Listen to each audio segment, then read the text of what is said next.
Today on Race the Nation, there's fresh faces in victory lane as a new series, new cars, engines, tyres, tweaks and fans join NARRA's championships for an all-new challenge at Road Atlanta. We'll take second any day. Yeah, absolutely. that was one of the most exciting seconds ever, I'd have to say. It really is a fantastic feeling. We did some crude things as an experiment to see what would happen.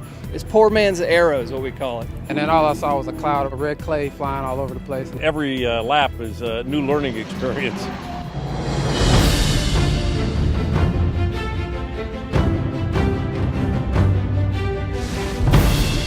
The home of high-end and high-performance sports cars, the North American Road Racing Association pits mighty muscle against European exotics and boosted imports in their US GT and Whelen US Time Trial Championships.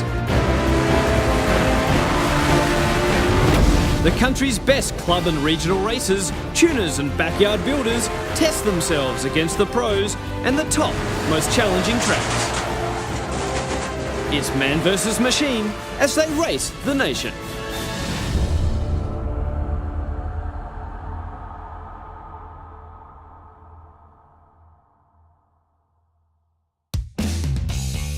The first East Coast event of 2013, Road Atlanta marked the first time the Time Trial and GT Series would use Pirelli tyres and be joined by NARRA's new Radical Cup USA.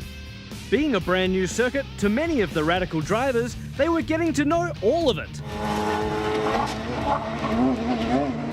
The lure of the Whelen US Time Trial Championship also too big to keep 2011 NASA champ Scott Perkins away. Why? I had something to prove, I guess. And indeed he would. The 22-car field included the who's who of time attack.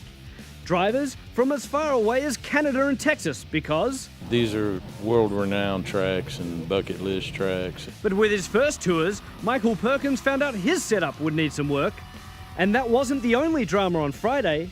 A couple of scares for Keith Prochuk too. First, watching a fellow Viper on fire, the driver unharmed, then Prochuk with smoke of his own. Luckily, just a power steering failure for him to shrug off. And when it came to competition time, it was the Canadian McPherson quick out of the box, shocking NASA's former champ. Never been to Road Atlanta and is out turning 132s in a stock car.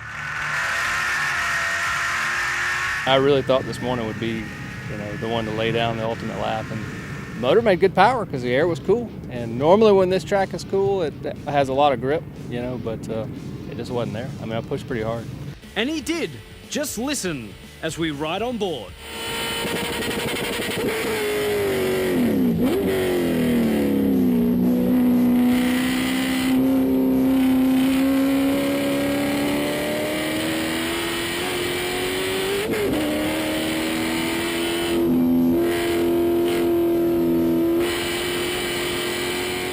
I know that during the warm-up sessions, during the warm-up lap, when the guys were scrubbing in, you could see the dust and the pollen flying everywhere. So, I don't know. We're racers. We always look for excuses.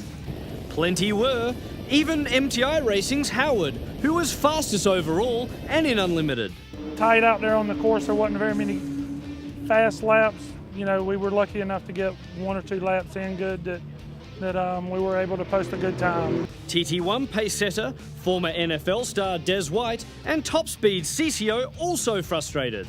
Just some orientation on, hey, when somebody's on a flyer, they're on a flyer. We're actually out here competing. We had some people that were coming in and then going back out, and we were catching traffic pretty fast. As for the Texas Perkins, while fastest in TT2, he was still learning and hesitant into turn 12. Yeah, it's pretty hairy. I'm about to get it though. While he was getting psyched up, our attention turned to the Radical Cup. So let's get caught up with the season so far.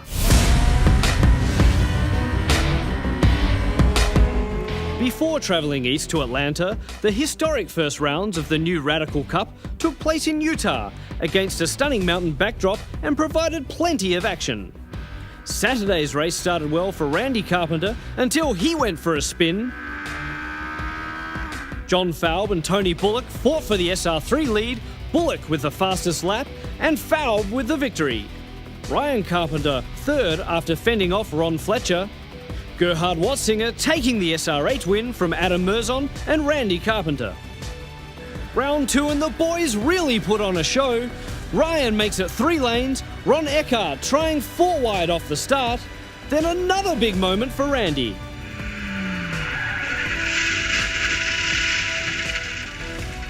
Meanwhile, Ryan and Fletcher weren't giving an inch. Their battle continuing on the straightaway and into turn 1. After storming through the field and a great move into the hairpin, it was that corner causing Ryan plenty of commotion, not once, but twice.